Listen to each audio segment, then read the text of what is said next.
Check 1, 2, test.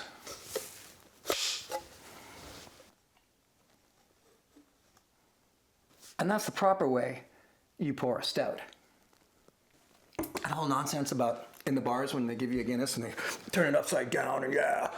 Turns out that's just nonsense. Just pour it in a glass. You're good to go. Welcome everybody. This is another episode of my director's commentary.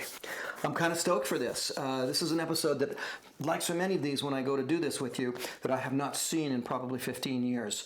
This episode of Director's Commentary is not brought to you by Rogue Chocolate Nitro Stout, but I don't care because it's just awesome, awesome beer. So thank you to Rogue Ales out of Oregon for fantastic beer. If you do want to sponsor this, by the way, Rogue, just send me a case. I'll be good. This is season 2, and we're going to do the Labrador episode, which includes me with the dog team. To watch this episode without me interrupting you, go to the playlists, click on the playlist, scroll across the bar, look for, in this case, season 2 Survivorman, look for Labrador, click on that, and just watch the whole episode uninterrupted. And of course, you can see so many other episodes there, all of the seasons of Survivorman, Beyond Survival, Survivorman Bigfoot, Wild Harvest. In this particular episode you're about to watch, a director's commentary, throw down your question. Let's get all the questions lined up. I'll go in there myself. It'll be me doing it. I'll find all the questions. I'll line them all up. And then the next time I'll put together a video where I answer all those questions. I know some of you want me to do a live Q&A like that. And live Q&As are fine, but they're also problematic because I'm sitting here talking to you, trying to answer your questions. And honestly, they're scrolling up the screen so fast, it becomes kind of ridiculous. So let's do it this way. Give me all your questions lined up down here. The stupid questions I'll delete, but the good questions, I'm going to get them all lined up and I'll answer those for you on an upcoming video. All right, next thing up. Oh, my merch. I forgot the merch. Where's the merch? Shoot. Hang on a tick. Okay, where was I? I'll just do this kind of point form for you. If you did not know, on PBS stations, presented by American Public Television, I have a series called Surviving Disasters with Stroud. Okay, so that is airing at different times. You can sort of look for it in your local station's schedule. But if you order the DVD, which you can do through this is all on my shop page, merch page, lesstroud.ca, I guess /shop. I don't know. It's easy enough to find out. You also get this booklet that comes with the DVD. Wild Harvest, Les Stroud's Wild Harvest. Season 2 is now airing on PBS stations, presented by American Public Television. So thrilled that Season 2 is finally getting out there. It was really exciting to do that season after such a successful Season 1, and now I'm getting ready for Season 3. But Season 1 recipe book is out and available on my website. Of course, DVD of Season 1. All of them are right there. If you don't want the hard copy DVD, go to the playlist. It's right here on this YouTube channel, and just look up Wild Harvest and you'll see them. I wrote what I still consider as one of the best survival manuals out there. I will put it up against any survival manual page by page, and it'll leave them all in the dust. Trust me on that one, but not if you're already a pro and an expert. This is for those of you getting into survival. This is a great way to start, and it's like all of my stuff. It's just a no bullshit way to approach the reality of survival. I am up for a National Children's Book Award for nonfiction. It's a Children's Choice Award called the Yellow Cedar Award, so stay tuned to see how that turns out, but that is for this book right here, Wild Outside. This is written for your kids, 7 to 14-year-olds, and it is my stories of Survivorman adventures and also all kinds of tips and ways of being out in nature and having adventures and doing survival and stuff like that. So check that book out for your kids. And then lastly, I'll just say this is still available on my website. There's only a handful left, and I won't be doing a new printing the 20th anniversary. That's 20 years of my filmmaking, which includes 76 films, all of Survivorman, all of Beyond Survival, all of Bigfoot. There's music videos on there. There's my one-off documentaries like Lalash, all right there, 20th anniversary. Okay, sales pitch is out of the way. Next on the list is simply, well, I already said it, Wild Harvest Season 2. It's on right now, so do not miss that. And in Canada, you can see it on the Cottage Life television network. Season 1 is up right now. They'll be doing Season 2 soon. It's on Matt Canalan in Norway and Sweden, Asia Pacific regions. It's on National Geographic. So that's Les Stroud's Wild Harvest, where I go out and show you all the local foraging you can do, bring it in, and then a 5-star chef, Chef Paul Rogalski, turns it into something amazing in the kitchen. Woohoo! Beautiful little rainbow. Dinner. This perhaps is the most incredible kitchen scenario I've ever had. When you start getting involved in local foraging and bringing the ingredients home and playing with them in the kitchen, can you create a dish where the domestic ingredients don't overshadow the wild ingredients? Hey there! Oh! Go on! Now the job's getting fun. This dish is a showcase of how great these foraged ingredients come together. It's the best when it's its own flavor. When you're making something with a wild edible, you're nailing it and not losing the wild flavor. Sometimes it is about the ingredients. On to the Labrador video. I'm doing the behind the scenes, the director's commentary for upwards of 70 films. Of course there's going to be redundant information. Of course I'm going to tell the same story more than once. Plus, not everybody watches every one of these director's commentaries, so to them, it's still a new piece of information. So for those of you who keep bitching about me saying anything that's repetitive that I said on a previous director's commentary, yeah, well, I'll just delete your comment anyway. Just stop. I think this is my final episode for season 2. And we move on to season 3 after this. I think there might be one more. I got to check on that. Season 2 was a watershed season for me. A lot of changes took place during season 2. So you have to imagine now I've had the very successful season 1. It's all around the world. It's taking off. It's doing great. I go to do season 2. While I'm out there is when my network, Discovery Channel, one particular executive, decided to copy the show and present a whole new series. I'm not going to get into it. That'll be for another video. And there was a lot of WTFs and a lot of like, are you kidding me? That happened while I was filming in the field doing this stuff. Now, once I got back and we were all about doing our post, after I think three edits, and they were for the most part they were finished by one particular editor who we had to fire because we discovered he'd been downloading bondage porn on our company computer. Yeah, and this was back in the days when streaming providers would actually shut you down if they saw that you were downloading porn. That happened in the office, so that guy was fired, and we brought in, his name is Barry Farrell. So this guy, Barry Farrell, is a very experienced Canadian editor. He worked, I think her name was Deepa Mehta. She was an award-winning Canadian filmmaker, did beautiful work. He had edited for her and others. And when he applied and I saw his resume, I actually turned him down because I thought, this guy's way too advanced. This is just, me doing my little Survivorman show, little self-shot thing. This is like beneath this guy, is what I'm thinking. So I actually did not take his resume. We did not hire him. We hired this other editor who then we had to fire. So then we were stuck. So I contacted him back. He was still available. He'd been kind of pushing to really get involved in Survivorman. And I asked him why he got involved with Survivorman. And he saw an opportunity that he didn't see anywhere else in the industry. I remember getting maybe 10 or 12 resumes sent in to me. And yours was one of them. And I remember Wendy and I looking at the different editors, looking at yours, and the first thing out of my mouth was, well, I'm not calling this guy, he's way overqualified.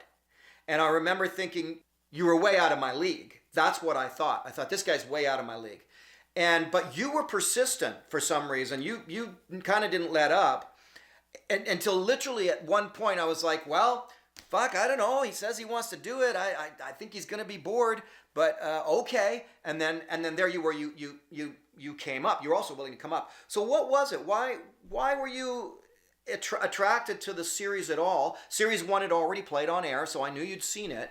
But you'd come from a place of much more powerful people than I and bigger productions. Why were you attracted to working it? Well, first of all, I was a huge fan before I actually even found the job opportunity, because I had seen every episode at least 5 or 6 times. In that you only had season 1 at that time. And to me, it was like, there's not too many shows that are like that. Like Seinfeld is the only other show where I've seen them 100 times to the point where you can, quote every line. And most shows, you've seen them, they're done, it's over. But Survivorman season 1, because they aired it a lot on OLN, and I would watch it and I go, I've seen this one. But then next thing you know, I'd be halfway through it and going, it's still holding. And that happened first, second, third, fourth, fifth, like multiple viewings, they always had a really interesting quality to them because there was nothing else like it. And well, there still isn't really. There's copies of it, but there's nothing like it. And I thought, I want to be part of that. That's really cool what they're doing. And I was also like, stylistically, I was really keen on the time lapse because I've always been a big fan of that. And I thought, this has never been used very well. And then the first time I saw it used for a purpose was also in Survivorman. So there's a lot of really cool things that were going on. Plus, you know, the outdoors, I mean, you live in Canada, if you don't like the outdoors, you're in the wrong country. So I like that aspect of it. But the big thing was the longevity of how episodes held up. And it became like, I found out later, I'm not the only one that does that. Many people watch them endlessly without ever having to feel like, oh, I've been there before. So that was the reason that I went, I want to get in on this.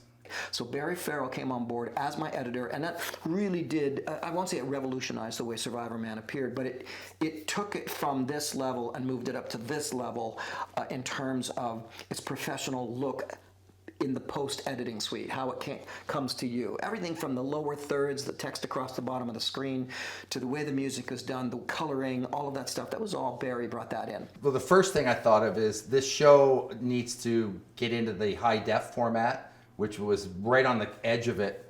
It really didn't exist at the beginning, but it was coming along and things are moving that way. And I thought that would be a really good element to have the high def element added to it, and to have the, just to help develop the character of Survivorman. I mean, it is a character, even though it is you being you, but there is still he's still a character, you know, from a script.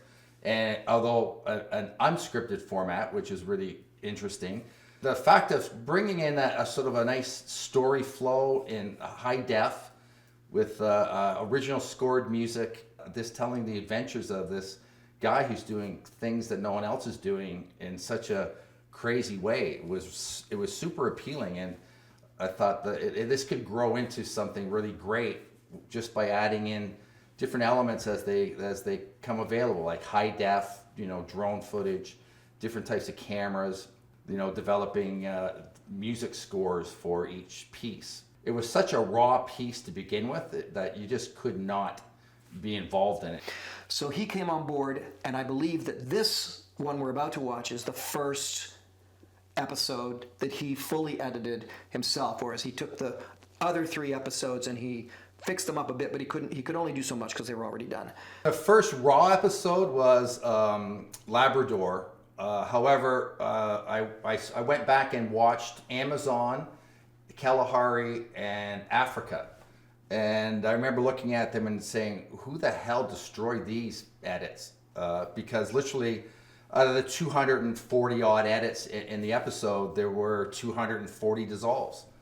And I remember talking to Max and Andy, and I said, who put all these dissolves in? Because I didn't know how to quite approach it. And so they said, oh, the other editor. I go, well, we got to get rid of them, because this is not the kind of show that is deserving of dissolves on every shot. Go, Charlo!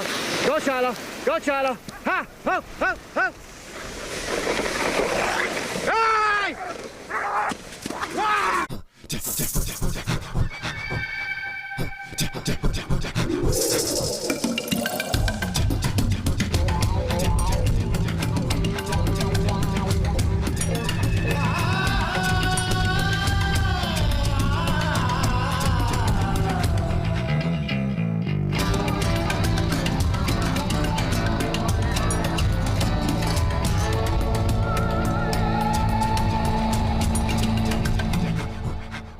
The best thing about, and this worked on all our shows, is what I really loved was, in television, you need that hook. You need to get people interested, and you have the first 2 minutes to do that, because people like to click the channel quick. So we started focusing on that opening sequence. We even took the original Survivorman opening and had after Mike Stanley did all those amazing graphics, and then we had him give us a channel where we could mat other images in, so we could change every episode, could have this images from that episode in each of the openings. And then you would tell your story. You would set up your story, which in every episode was fascinating to hear. And once you set it up, that was the hook. There's no way you could turn away, because you had to see what the adventure was going to be. And even if you weren't a fan, that was something that worked really well. And if you were a fan, you knew that there was something really big was going to happen at some point along the way. And we made sure that it did at the right time and without interfering with the story, because the story was true. It really happened, and we had to honor that. That was the trickiest bit. But knowing that that's what we were to do up front worked out really well, because both Max and Andy believed in that as well. Obviously you did. That's why you started the show. Just what's the best way to grab on to the last blast of winter in the far north? Do it by dog team. The traditional Inuit sled dog is the toughest of all the dog sled breeds. Up here, they call it the Labrador Husky. Running sled dogs is not all about hopping on for an easy ride. These dogs are hardcore and hard work. The dogs can be difficult to handle at the best of times. They may seem happy and friendly, and towards humans they are, but turn your back on them for 1 second and they can start a dog fight that will convince you they are only one evolutionary step away from being a ravenous pack of wolves. Okay, that's a bit much. But the storyline here is that I did run dogs for 3 years in various situations. I was up in Yellowknife in the Northwest Territories, and I had a chance up there to look after and take care of 16 of the last remaining Inuit sled dogs. They were potentially going to go extinct. And I think, oh boy, I wish I could remember the gentleman's name. Oh man, I've lost it. It's a wonderful guy too. He single-handedly protected this species from becoming extinct by breeding them and taking them out and so on. And now we have lots of Inuit sled dogs throughout the Arctic, including over in Greenland. Beautiful, powerful breed, strong dogs, fantastic with people, but vicious with each other. You had to be really careful with these dogs. More on that later. So I looked after his dogs for him up in Yellowknife. Then I came back down to Mogama, Ontario, and I ran dogs there with Keith Blissett, rest in peace. Wonderful man who taught me the ins and outs of running teams with clients and so on. And for 3 years, basically, was one of his handlers running dog team expeditions off into the winter bush with school students and different tourists that would come. Just loved it, man. Dog sledding is amazing. And if you ever go dog sledding, don't ride in the basket. Insist that you get to stand on the back. Riding in the basket is boring. You want to stand on the backs. It's a lot more fun, a lot more energy. The Huskies that they have, they're all fine, they're beautiful dogs, but if you can get in with an Inuit sled dog team, that's an experience. For my survival odyssey this time, I'm taking my dog team into the rugged land known as Labrador. Scrub forest, craggy mountains, and deep ocean fjords make up Labrador's vast 113,000 square miles. All of Great Britain can fit into this barren land. The average yearly temperatures in Labrador are below freezing. From here, there is nothing but empty land all the way to the Arctic. My safety crew and I first travel in more than 5 hours by snowmobile. They'll spend a week camped in the bush while I dog sled further up the coast into the Barrens. Even though I'll have no contact with them, they are my only link to help. What's that? The shirt? Oh, I'm glad you asked. Yes, I am totally a Marvel nerd, big time. And when I saw the shirt, that's because I'm a fan also of Eric Voss's, and I watch the breakdown on the New Rock Stars all the time. So there you go. That's me totally nerding out. So for all of you Marvel nerds, there was no other way. All right. You gentlemen all good? All good to go, man. Stay safe. Yeah! Ho! Ho! Ho! Woo! See you in 7 days! For the next week, it'll be just me, my cameras, and the dogs. So in a situation like this, for my filmmaking and my editing, what was interesting was I always loved the preamble to going in and being Survivorman and doing the Survivorman expeditions, but it was still an argument with the networks at this point. A little later on, they were just gone. I guess they kind of won that argument because they really just didn't want to see too much of the preamble, which means, by the way, that I have all kinds of footage of me learning on locations before going in to do the Survivorman episodes. We're searching for that footage right now so I can create some commentaries and some films for you showing you that stuff. And some of you have asked for that before. I do have that. I think I have about 6 or 7 of those. And so hopefully I'll get to show that. But here, in terms of doing an edit, you have to think I've got 45 minutes to fill for the show. That in many ways, having that preamble is kind of like a little extra gift card as the producer, because it buys screen time. So we've gotten into this now for, looks like 2 minutes already. So we have 2 minutes of screen footage out of my 45. Now I'm down to 43 minutes I gotta fill. What does that all mean? The denser that your content can be, the better your story is going to be. The adage used to be, you want 45 hours of in-the-field footage to make 1 hour of a documentary film. And people don't do that enough anymore. Now they're getting, 10 hours of in the field or 5 hours of in the field footage, and that's a 1 hour documentary. No, that old standard of 45 to 1, 40 to 1 still kind of works. Think of it like maple syrup, 40 to 1, and it's gonna be good. There are a few places on this planet Where the name alone will conjure up an image of challenge and survival.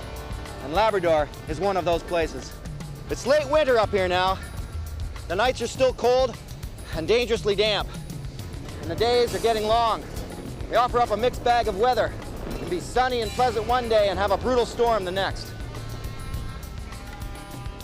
Snowmobiles are still the main mode of travel up here now, but dog sledding is still alive and well.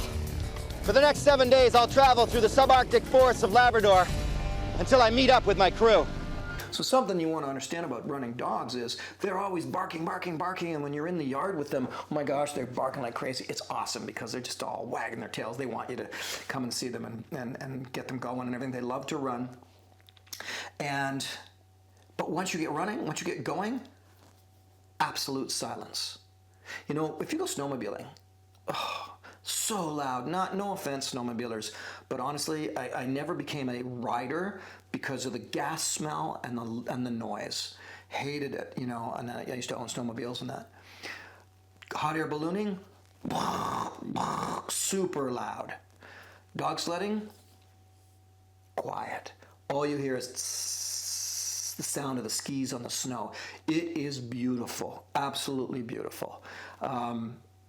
Let's keep watching. I'll film it all myself, and except for my dogs, I'll be completely alone. So if you didn't catch what happened there, we went out by snowmobile with the dogs being pulled in their container sort of thing and all that for about 5-6 hours. They set up in a spot. We'd done this all by map ahead of time looking out, and then I take off from them and just keep going with the dogs. And what's different in this particular Survivorman expedition is that because of the dogs, I could get pretty far. Other times I've walked away, I've biked away, I've gone away on horses, in a boat, but with the dog team and the frozen ocean, I could get pretty far away from them. I've only been able to spend the last 2 days getting to know these dogs, and they won't want to perform for me until they respect me. They're only used to their owner's voice, and unless they know I mean business, they won't listen to their commands. Ha! Ha! Ha! Ha! It's an aggressive activity. So that little scene you just saw there, just me getting off the sled and trying to straighten out their leash system, their harness system, it's actually incredibly dangerous because they take off when they just want to keep going. If you don't get back on your sled and grab it, they're gone. That is one of the perils of dog sledding, and that's why you also leave a big long line dragging behind a dog sled. It's so if you fall off, you can grab that line and kind of hold and try and trot, and you can't hold them back. Not 6 Inuit sled dogs or 5, you can't hold them back. I've got so many dog sledding stories. Yeah, let's get into it a bit more. I have no more trouble from them. And slowly let myself cool down, dry the sweat. Whoa! G! G! G! G! G! G! G! G! G! G! That's it! Good, Fox, good! It would be simple enough to use right and left, but dog mushers still prefer to stick to G for right and Ha for left as commands. Ha! Ha! No! Ha! Ha! No!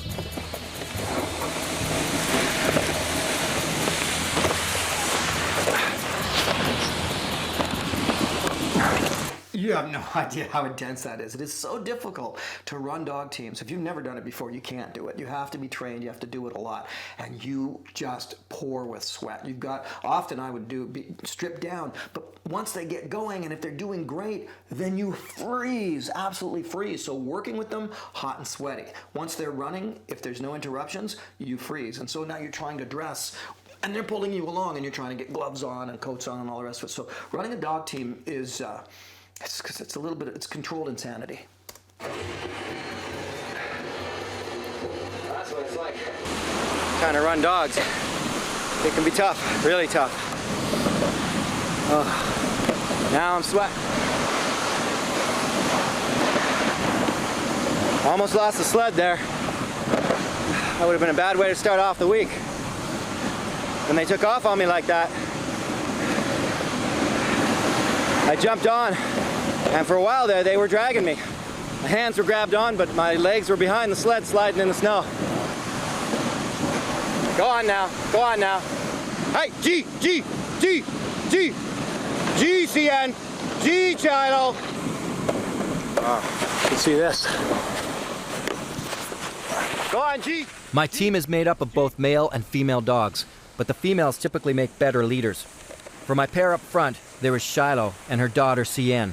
Behind them, the slightly neurotic Gus, who needs to travel alone, followed by the up-and-coming male, Chance, beside the timid female, Hiluk. So that's 7 dogs there. 7 Inuit sled dogs. Any dog sledder knows exactly what I'm saying right now when I say there's 7 dogs. That means that they are much stronger than I am. I can maybe, with a little bit of luck, hold 5. Probably can hold 4 and I can hold 3. But 7? That's a locomotive wanting to go. And so if you lose that sled, you're not getting it back. If you're trying to stop them from going without the brakes in or being tied off to a tree, you're not stopping them at all. At the wheel dogs, which is the position closest to the sled, we have the 2 big brothers, Jack and Gulak, to round out the team. Put up with about 15-20 minutes of getting the chills, cold wind on me, but at least now it's dried all my sweat. And put some warm clothes on, it won't be much to get warm again. But when you're soaking wet with sweat, very, very dangerous. That's how people die. And I know you've heard me say that before. You sweat, you die. And that's it right there. To explain that, as I have many times, is that if you get wet with sweat in a winter situation, it's not a big deal at 2 p.m. or noon. But if you cannot get that dried, and I mean right down to your underwear, if you can't get all of your skin dry, then after 4 o'clock, you start chilling down, and that is deadly because the you die part just is that you will slip into hypothermia if you cannot get dry and warm. And being wet will chill you down quicker than anything else. So that's where all of that comes from. It's a fun catchphrase for me. It's on the back of some of my t-shirts you can get on my shop page on my website, but it's a real thing. I think we're gonna pull you over, girls. I think we're gonna go right in there for the night. I've been traveling all day now, and I've got to get in close to the bush and out of the wind, but the dogs are confused. They think I want to return, so they keep heading me back the way we came. I could easily fall off the sled at a time like this and lose them. It's a very dangerous situation. If I can't get them in close to the bush and on their night chain, the possibility of a dogfight becomes way too strong. Shiloh is insisting on going back home, and keeping her straight is exhausting work. Then the worst happens.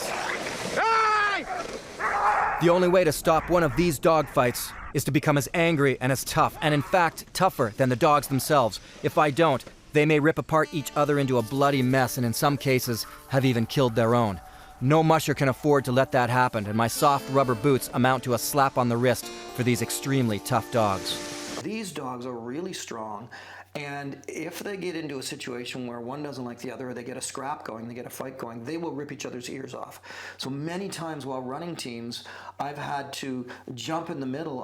The worst was I jumped in the middle of a 5-dog fight. And my soft rubber boots, even though I am throwing a kick, which, again, hard for me to do emotionally, but I need to stop them from hurting each other. To me, I'm just like a fly. bothering them. To them, I'm like a fly bothering them. But jumping into the middle of a 5-dog fight and some blood going out on the snow, teenage girls in the basket of the sled crying because all this is happening, it's a tough go. This is why mostly you will see people running the smaller huskies, because they're just a lot less aggressive. But the Inuit sled dogs are very aggressive with each other. Way up in the north, one of the ways they train them to not be like that is in the summer, they let them loose on an island. And they're just on that island for the summer. And they take them food. But the dogs work out their hierarchy. Nobody dies. Nobody has to go to the vet. They work out their hierarchy because they're not chained up. Then you bring them back, put them on your team. They have it all worked out. And you don't get those kinds of fights a lot of times. But there are risks with dog sledding, big time.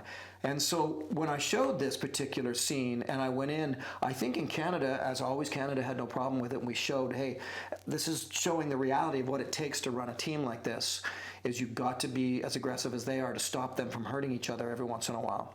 But I think in the United States, I'm not sure if it got blurred out or something like that, but it was definitely a conversation. I'm not supporting it or backing it up, and I'm not being a hypocrite here. It's hard for me. I mean, you know, my dogs will probably come down at some point. On the other hand, I can't say that running a dog team like this way, on my own, off into the wilderness, is not a most amazing and beautiful experience.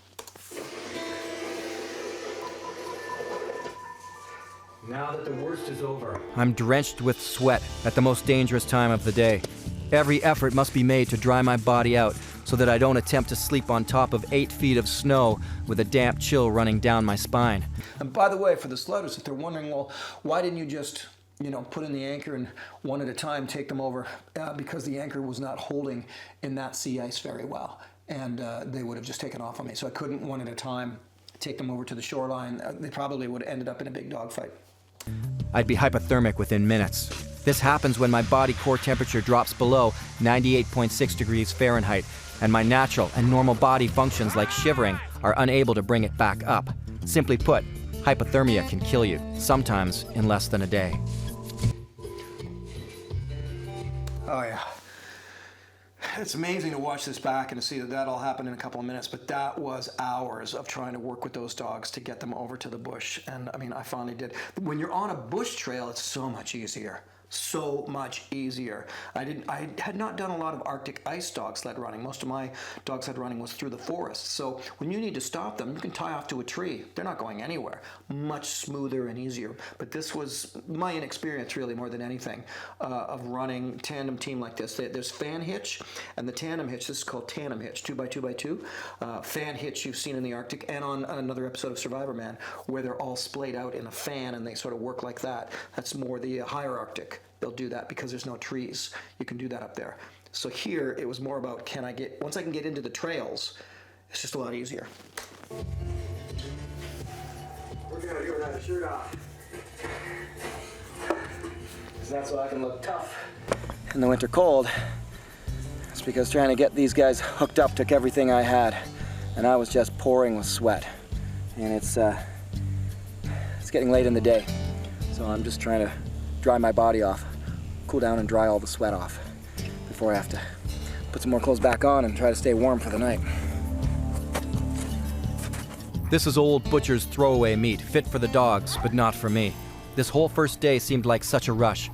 Hooking up the dogs, yelling at them constantly to either keep going or to take the right trail, stopping them from ripping each other apart in dogfights. The activity of running dogs has extremely high highs, but also very low lows. I'll keep quiet. It's emotionally draining and physically exhausting. I still have to consider my situation and think about how I am going to get food in this barren land wilderness. Well, I'm in it now, the middle of Labrador, during what is probably one of the most dangerous seasons. The period of time at the end of winter, the beginning of spring, when just about anything could happen weather-wise. So, got to look at my priorities. First, my immediate priorities. Get out of the wind, which I've done enough, I hope, for the night. The 24-hour priorities are to take a look at everything that I have, and I'm set up pretty well with what I need for dog sledding, which is quite a bit of equipment, and figure out what I can do with what I've got in terms of survival. And then I have my 7-day set of priorities. My goal is to follow the edge of the fjord out and find a trail to the interior. From there, I'll need to circle back to the safety camp. It's many miles and I'll have 7 days to do it. Oh yeah, I forgot. That's what the idea was, that I was going to do this big circle and go around and go back to where the snowmobilers were, the safety camp sort of thing. That was the idea behind this. I remember that now. Let's just keep watching. You see why I've got those snowshoes there? So those snowshoes are technical snows. They're Army snowshoes. The reason why I would have grabbed those would have been because of the time of year, the season. When it comes to snowshoeing, here where I am here, and I have friends that will go snowshoeing, I always say, let me buy your snowshoes for you. Let me guide you through buying snowshoes, because there's a lot of misunderstandings with them. I do like high-tech snowshoes, make no bones about that, because when it comes, and especially like these are Army snowshoes, because when it comes to wet snow, they're the best. The rawhide snowshoes are fantastic, but it's got to be really cold and deep, poofy snow. And then you've got all the different snowshoe sizes and shapes to get into, all of which I've been through. I've tried them all. I've worked with them all for years in the winter bush. And so if you're going to be in snow that is likely to be wet, you want the high-tech snowshoes. Those REI snowshoes, what are they? The MSR Lightning Ascents. That's what I have now. Love them for technical snowshoeing, especially going out. I climbed a mountain with them.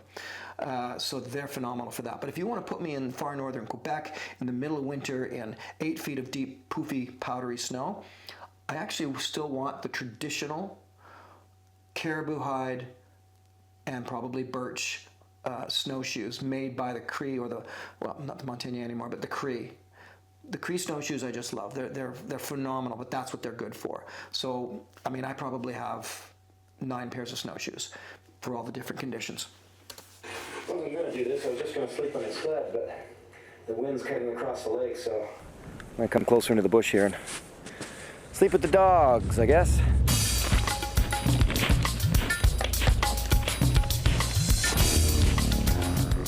Tonight, the wind is picking up on the ocean, so sleeping in the sled, although it would be comfortable, is not an option. I figure on making a simple bough bed.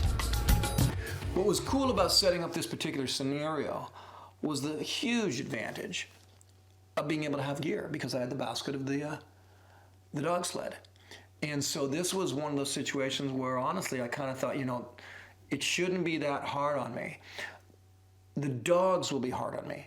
And so I was kind of offsetting the difficulty of the dogs with the advantage of having some gear. So that's why I've got an axe. I think I have a sleeping bag. It's still dangerous and going to be very cold, but I needed a scenario by which I could present to you a story of survival that also brought in the dog sleds. And if I just went like, I got nothing and these dogs, that would be ridiculous. You wouldn't have a scenario like that. So that's why I tried to carve into this a scenario that was at least plausible. So I could be there, could be with the dogs, but could run out of food, kind of thing. I do. Just something to get me up here and out of the wind. Hey. Come here.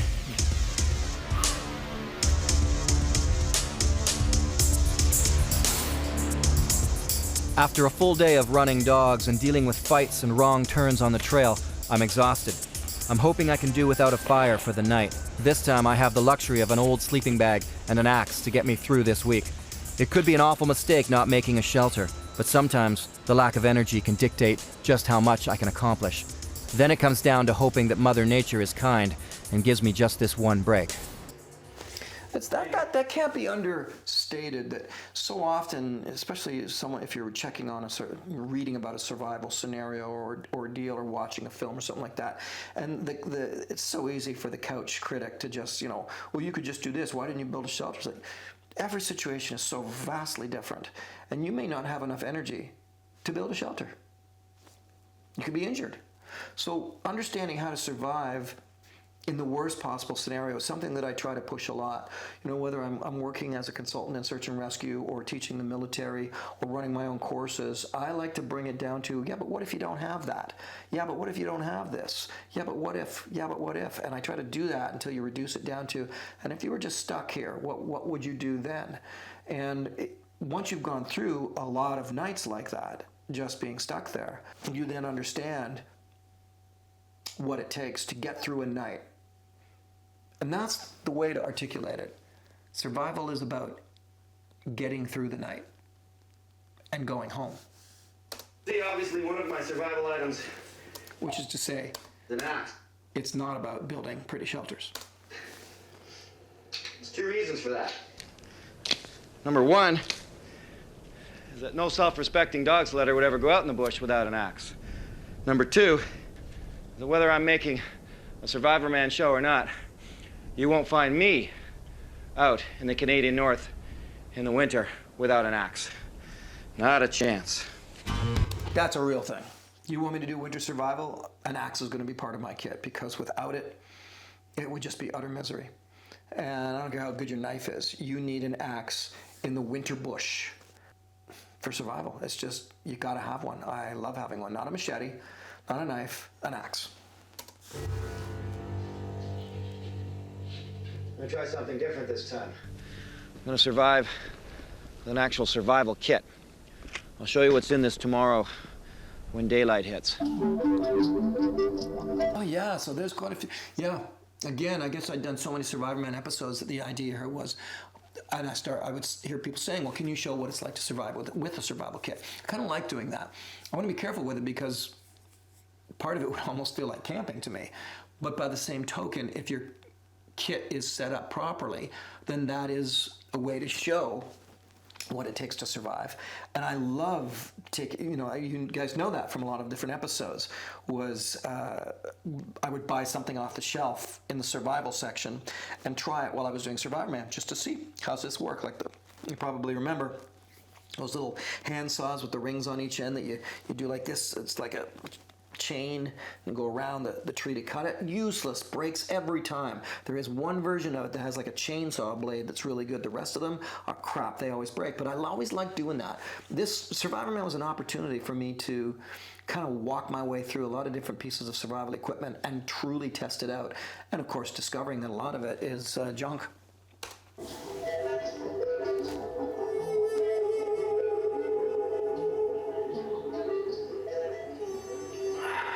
There's one dog up, just looking at me. The rest of the dogs are all curled up in little balls in that classic sled dog style. Stars are starting to come out, which is a good sign. Most of the sky is overcast. I'm really hoping it's not going to rain tonight since I'm exposed here. Just sort of laying out on this bed of boughs. It's below freezing. Hopefully this sleeping bag will keep me warm. Night number 1 in Labrador.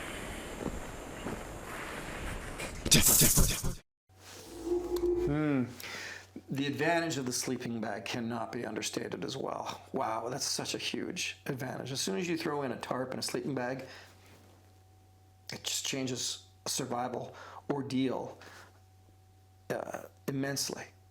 And so I do remember enjoying part of that night, just sort of looking up at the sky and being warm enough to get some sleep.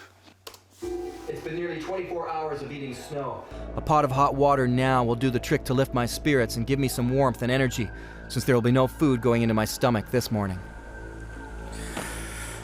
It's morning, and I'm having a hard time pulling myself out of this sleeping bag. The wind is moving a bit this morning, making it pretty cool. If I build the fire right on top of the snow, I can keep it burning and get it to burn, but it'll end up just dropping down. I mean, I'm up above about 8 feet of snow here, and it'll be a mighty deep hole by the time the fire started burning down, so I'm just gonna build myself a little rotted wood platform here. Just some petroleum jelly. Now I have this here because of the dogs. Put it on the dogs' feet to protect them, especially when the snow gets crunchy and icy like this. It can cut their feet and hurt them. Also helps keep them a little bit warmer. And in a little mini first aid kit, some cotton balls, petroleum jelly,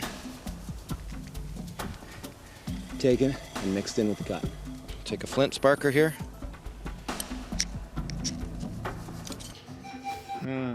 Kind of like the African Plains one, this is where within the series of Survivorman, in many ways, it was starting to become a lot of fun for me. Because, you know, the first season was just like, just do it, right? Doom, doom, doom, doom, doom. The second season was like, okay, well, what other things can I do here? I haven't shown yet how to do, you know, Vaseline and cotton ball fire. I haven't shown this, I haven't shown that. I think potassium permanganate in the African episode. So season 2 of Survivorman became an opportunity for me to kind of start walking my way through the technical aspects of survival and creating scenarios whereby I could legitimately have these items and realistically use them in my scenario to present to you a survival story that made sense. Cotton takes the flame real well, holds it, birch bark comes in, and I've got myself a very fast fire. And I put a bunch of snow into this coffee tin. This coffee tin is actually part of the survival kit. You'll find out why when I get into it. That's nice. Actually, for years, my survival kit was a coffee tin with a lid and everything inside it. And then you have 2 little holes and a wire so you could hang it and boil water in it. Just kind of survival class, you know, kind of stuff when you're taking survival in a classroom. Then go out and put that kit together, but it's a lot of fun.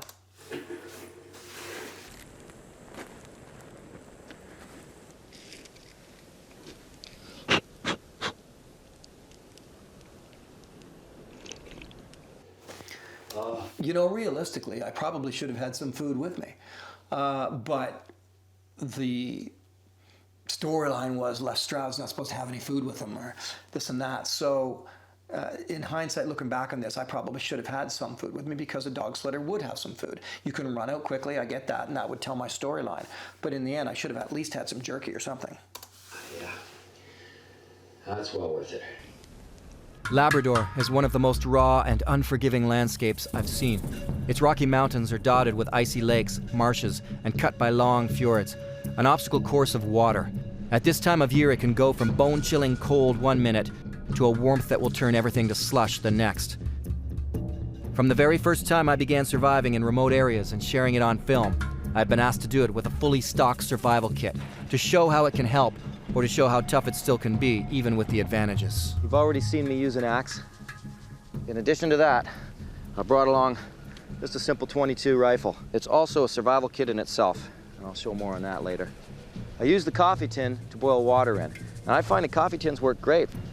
One thing, it's got a plastic lid to it. So now I've got it full of water, put my lid on top, and I can carry water with me. This is quite a robust pack of fishing supplies. Space blanket, orange garbage bag.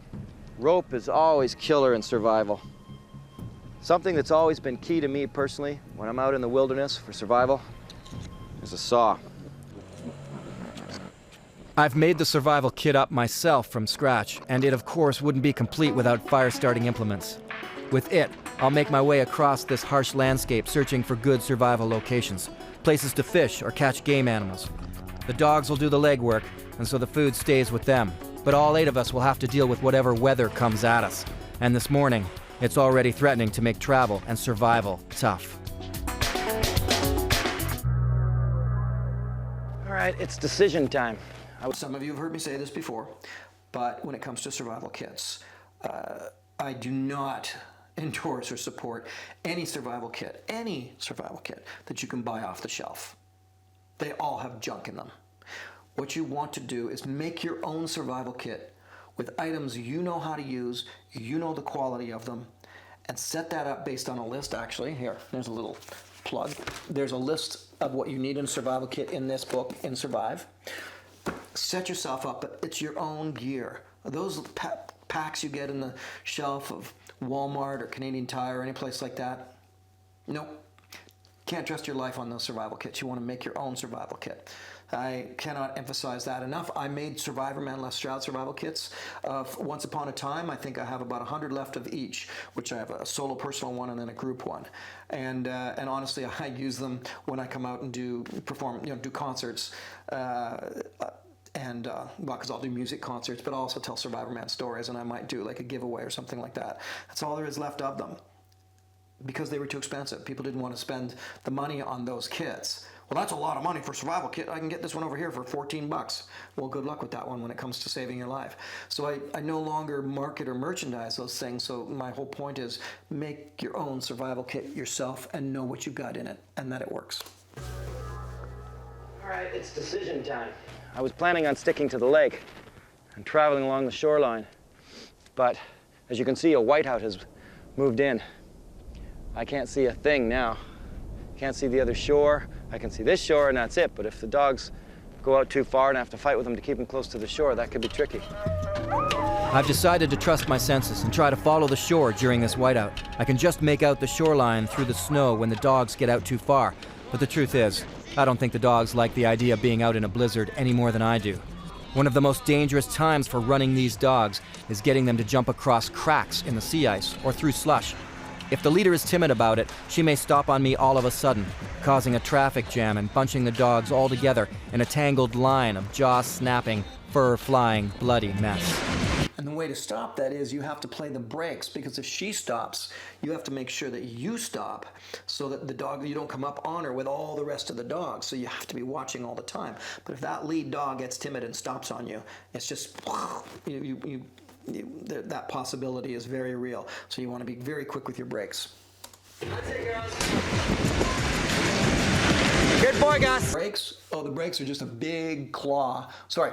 There's the brakes on the sled where you jam down with your foot, digs into the snow. But then there's also a snow hook, which is a big claw that you put down into the snow and you step on it. That locks everything in place. But while you're going, you just have the foot brake.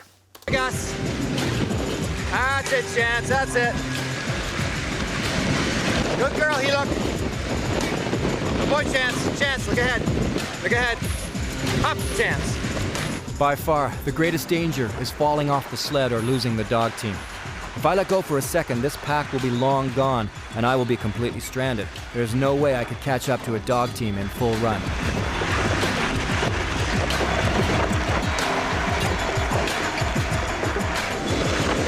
I gotta get off this lake, guys. I'm freezing out here.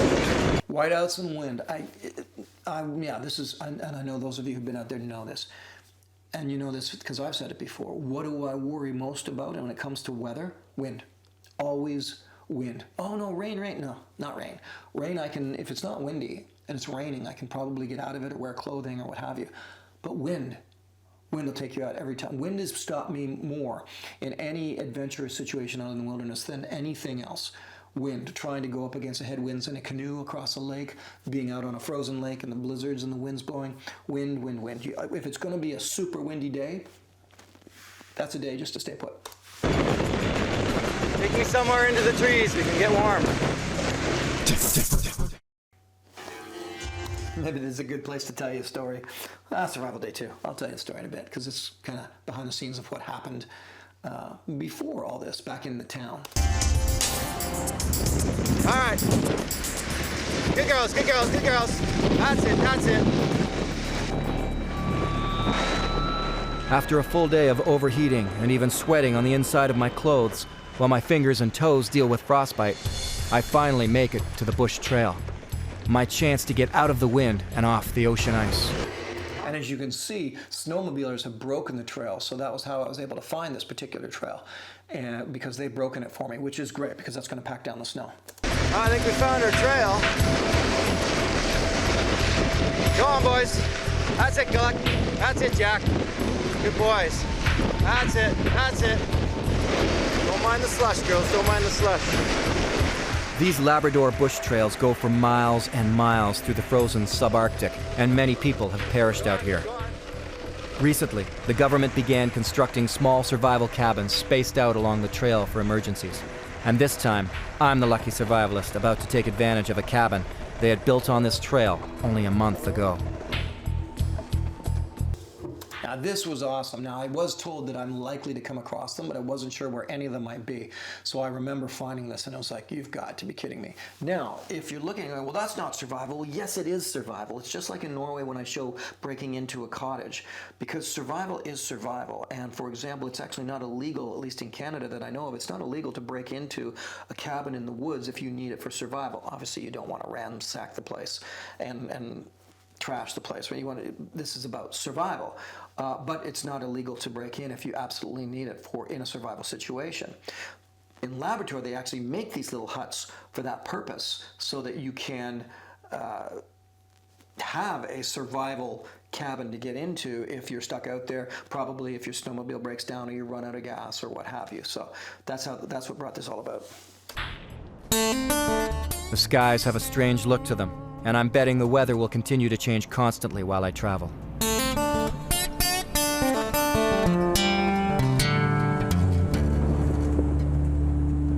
Good pups. They're all good. Well, if this cabin was built for people who need to survive, I figure I qualify. I've been 2 full exhausting days without an ounce of food, woke up to a blizzard, yelled at, ran after, and looked after a team of dogs, not to mention breaking up dog fights constantly. And the weather coming in doesn't look all that promising.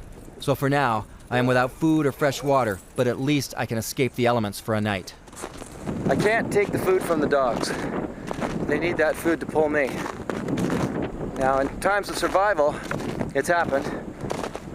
Guys will start to ration the dogs down, eat some of the dog food. And Robert Perry, on the way to the pole, he had it timed out so that all of the dogs would carry their own weighted food. Once they got down through the dog food, then he would start killing off the dogs one by one and feeding one dog to the rest of the dogs. Kind of a brutal way to go, but it is survival. When I first went out hunting, the snow was as hard as pavement, so I left my snowshoes behind. But as the day warms up, the snow gets punchier, and now I'm many miles from my cabin. Making snowshoes out of the bush will get me back to safety without exhausting myself trying to walk on top of 8 feet of punchy snow. Oh yeah, I totally forgot about that. I'd gone for this long walk, hoping to do some hunting, and then in the end, but I didn't take my snowshoes with me because it was like pavement, like I said. But it also shows you too that I didn't see anything. That's that whole, why didn't you just go out and hunt a snowshoe hare? You don't ever, I've said this before, you don't ever just go out and hunt anything. Yeah, here's some thread and a paper clip. Go, catch a fish. Here's some string and a hockey stick. Go, bow and arrow a deer. It doesn't work like that. Hunting is intense and requires excellent equipment and years of practice and training. I have that, but you don't just go out and get anything. In fact, that's why you end up setting traps and deadfalls and snares, because that will be more productive for you than going off and hunting most of the time.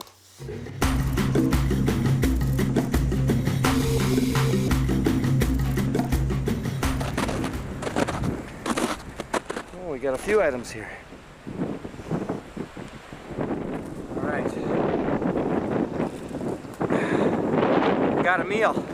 So that's reindeer moss, which actually we feature in season 1 in an episode of Wild Harvest. So you got to go to the playlist, check out Wild Harvest. We feature cooking with reindeer moss.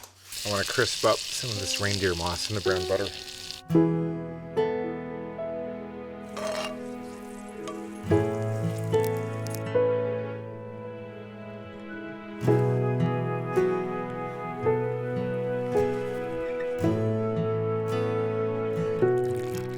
Okay, everybody, that actually was part 1 of my Labrador director's commentary. You know what? I just started thinking, I'm making these so long. I'm starting to feel kind of bad about holding on to your attention for this long. So thought, well, I'll break it up at least into 2 parts, and then I can get more into the stories and so on and bring that to you. So that will be, well, if you're watching this during the premiere week, it'll be next week. If it's after that, then it's available to you right now on this YouTube channel in the playlists. Just go to Labrador Director's Commentary Part 2. And in Part 2, by the way, I actually tell the behind-the-scenes stories of what happened when my film producer, Dan Reynolds, challenged me to a tequila drinking contest in the middle of nowhere in frigid Labrador, the middle of winter, before shooting the Survivorman show. So there you go. Thanks so much for watching this. I'll see you on part 2.